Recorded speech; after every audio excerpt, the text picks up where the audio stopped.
चलिए next point पे यार धक्का मत मारो, आप आराम से।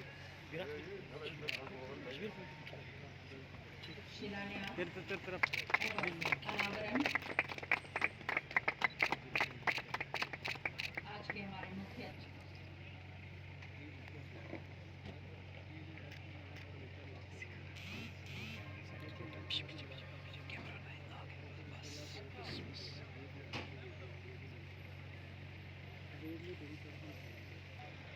दोनों तरफ रोड है कि सेंटर में डिवाइड है, ग्रीन जो है सेंटर में डिवाइड है।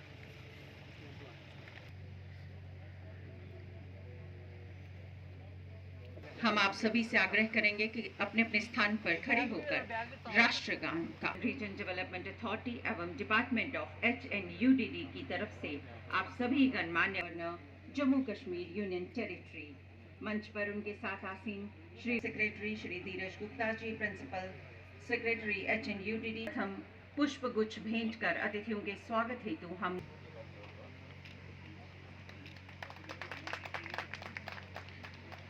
JDA to present a bouquet to Shri Dheeraj Gupta, Sir, Principal Secretary.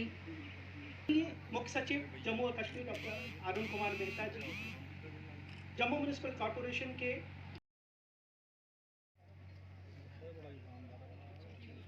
एक ह्यूमन टेंडेंसी है रेजिस्टेंस टू चेंज, उसमें हम सबको सहयोग करना पड़ेगा। अगर सुंदर दिखना है फिर इफ बट को छोड़ना पड़ेगा और जो सही है वो करना पड़ेगा। और श्री राजेंद्र शर्मा जी मंच पर विराजमान, जम्मू कश्मीर के मुख्य सचिव डॉक्टर अरुण कुमार मेहता जी, प्रमुख सचिव हाउसिंग और अर्बन डेवलपमेंट श्री धीरज गुप्ता जी,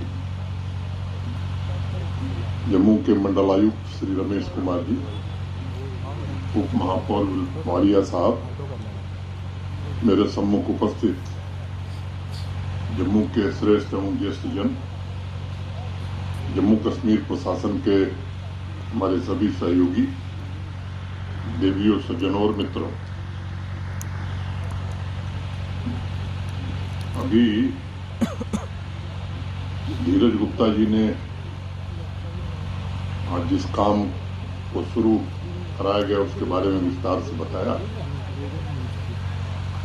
मुझे लगता है कि करीब 3 दशक बाद ट्रांसपोर्ट नगर की आधारभूत व्यवस्था में जो आज ये परिवर्तन हुआ है, बड़ी शुरुआत इसे मैं मानता हूं।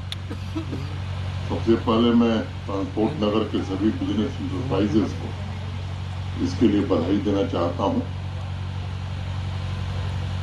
91 में स्थापना के बाद यह स्थान जो है जम्मू की आर्थिक गतिविधियों का केंद्र बन गया था। उसके बाद से लगातार इसमें व्यापक विस्तार भी हुआ, लेकिन अगर बिजनेस की तुलना में सुविधाओं को देखा जाए तो शायद उस दृष्टि से सुविधाओं का विस्तार नहीं दिखता।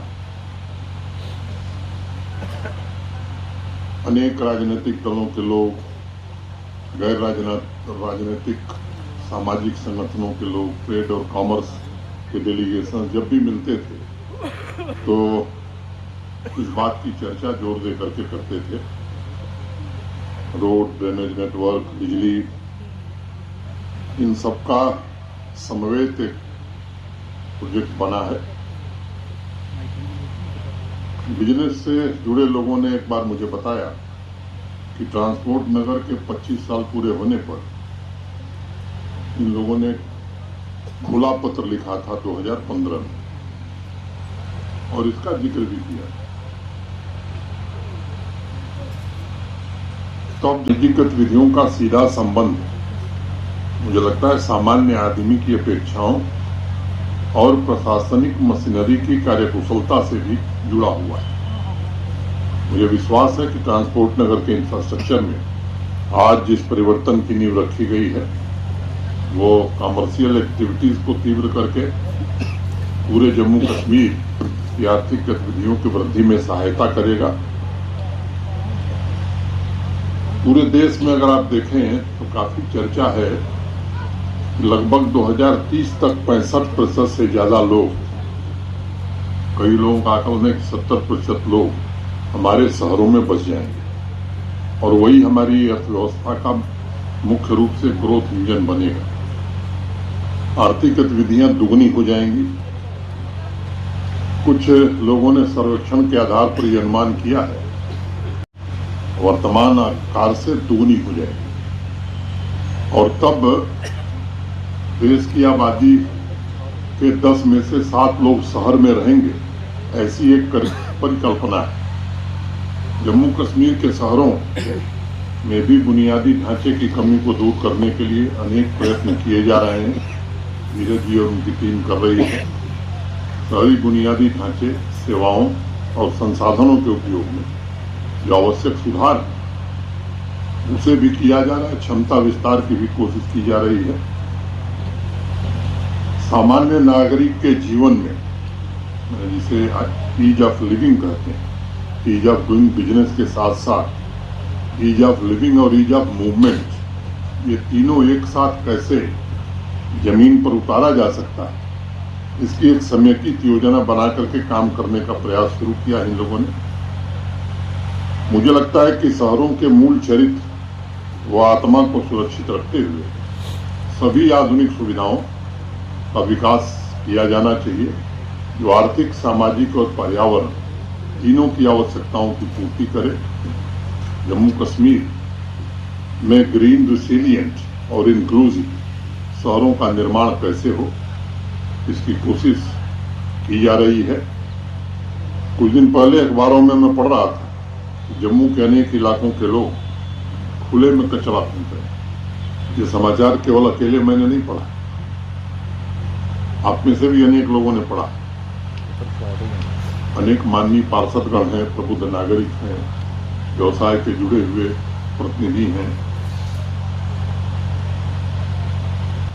गड्ढों की मरम्मत थोड़ी हुई थी, ठीक से नहीं हो पाई थी। हालात ऐसे बन गए थे कि टर्मिनल एक्सेस करने वाले यात्रियों से लेकर व्यापारी समुदाय को में भी अनेक समस्याएं आ रही थी। मुझे लगता है कि शहरों के आर्थिक गतिविधि के केंद्र को सर्वोच्च प्राथमिकता मिलनी चाहिए, क्योंकि हमारे सामाजिक तंत्र की वो सबसे बड़ी शक्ति है। जम्मू कश्मीर आर्थिक प्रगति के रास्ते पर तभी जा सकता है जब हमारे शहर प्रोडक्टिव हों, आर्थिक ऊर्जा का केंद्र बने और इस समावेशी दृष्टिकोण से Jammu metropolitan regional development authority, JDA और हाउसिंग अर्बन डेवलपमेंट, इन सब लोगों ने मिल करके ये जो आज परियोजना शुरू की है, इसकी स्वीकृति 18 जुलाई 2022 को एडमिनिस्ट्रेटिव काउंसिल में दी गई थी और प्लान अप्रूव होने के बाद इस पर तब से ये लोग काम कर रहे थे। आज ये आपके सामने शुभारंभ किया गया है। मैं उम्मीद करता हूं कि जो समय सीमा निर्धारित है उस समय सीमा में काम पूरा हो जाए। करीब करीब 1600 बिजनेस इंटरप्राइज दशकों से इन सुविधाओं का इंतजार कर रहे थे। अब अगर समय सीमा के भीतर काम पूरा होगा तो ये 1600 लोगों के जीवन में भी बदलाव आएगा। ये जो काम हो रहा है, मुझे लगता है कि ट्रेड मूवमेंट में हो रही परेशानियों को तो दूर करेगा ही, आर्थिक गतिविधियों को भी तेज करेगा। तो आम नागरिक हो, यूनियन टेरिटरी से बाहर से जो लोग आ रहे हैं, खासतौर से व्यापार की दृष्टि से, और एक अच्छा संदेश जम्मू के बारे में जाएगा। वाणिज्यिक गतिविधियों का सीधा संबंध मुझे लगता है सामान्य आदमी की अपेक्षाओं और प्रशासनिक मशीनरी की कार्यकुशलता से भी जुड़ा हुआ है। मुझे विश्वास है कि ट्रांसपोर्ट नगर के इंफ्रास्ट्रक्चर में आज जिस परिवर्तन की नींव रखी गई है वो कमर्शियल एक्टिविटीज को तीव्र करके पूरे जम्मू कश्मीर की आर्थिक गतिविधियों की वृद्धि में सहायता करेगा। पूरे देश में अगर आप देखें तो काफी चर्चा है। लगभग 2030 तक 65% से ज्यादा लोग, कई लोगों का आकलन है कि 70% लोग हमारे शहरों में बस जाएंगे। और सामाजिक संगठनों के लोग, ट्रेड और कॉमर्स के डेलीगेशन जब भी मिलते थे तो इस बात की चर्चा जोर दे करके करते थे।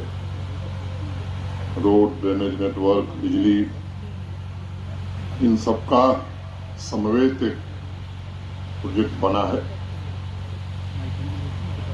बिजनेस से जुड़े लोगों ने एक बार मुझे बताया कि ट्रांसपोर्ट नगर के 25 साल पूरे होने पर इन लोगों ने खुला पत्र लिखा था 2015 में, और इसका जिक्र भी किया।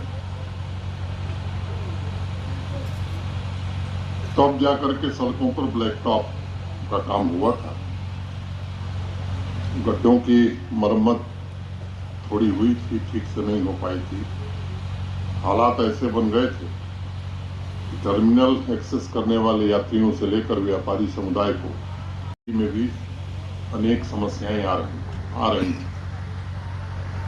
मुझे लगता है कि शहरों के आर्थिक गतिविधि के केंद्र को सर्वोच्च प्राथमिकता मिलनी चाहिए, क्योंकि हमारे सामाजिक तंत्र की वो सबसे बड़ी शक्ति है।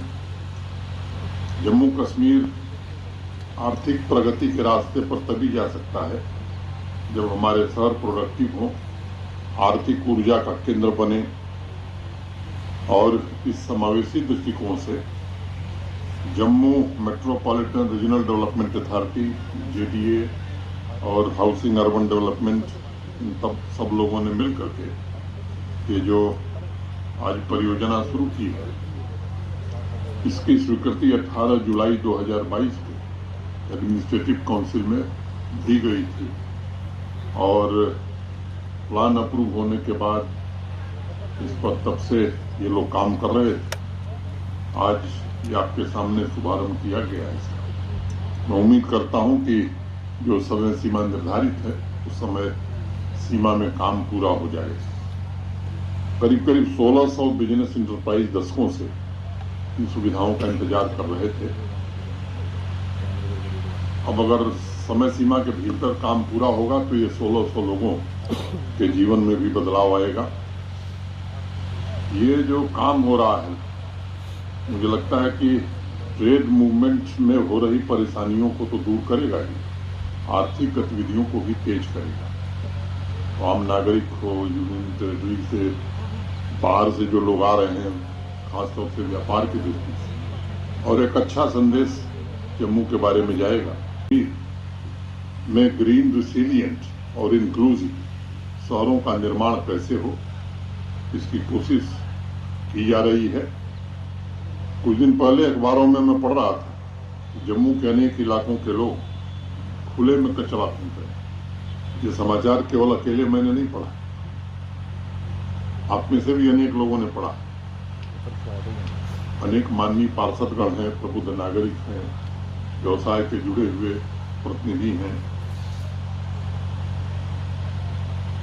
ये भी अपील की जा रही है, कोशिश हो रही है मेयर साहब और नगर निगम के द्वारा डोर टू डोर कलेक्शन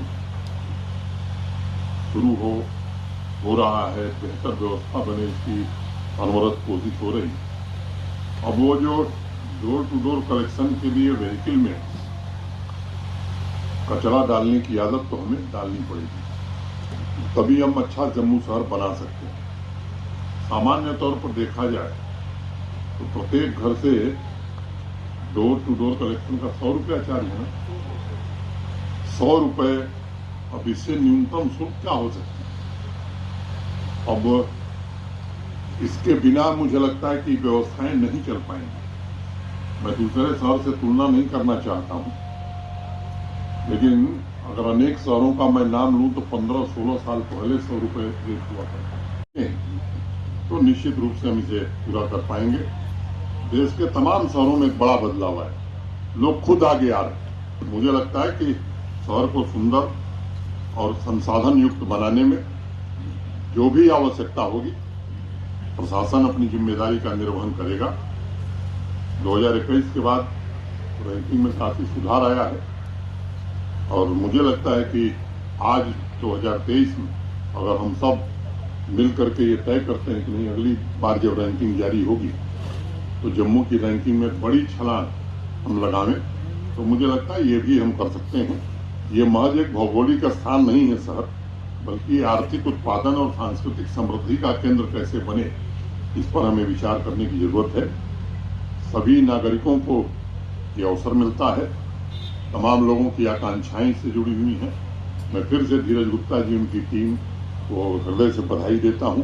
आप सबको 9 वर्ष की शुभकामनाएं देता हूं और उम्मीद करता हूं कि आने वाले दिनों में जम्मू अभी जैसा है इससे और बेहतर हम सब मिलकर के बनाएंगे। बहुत बहुत धन्यवाद। नमस्कार।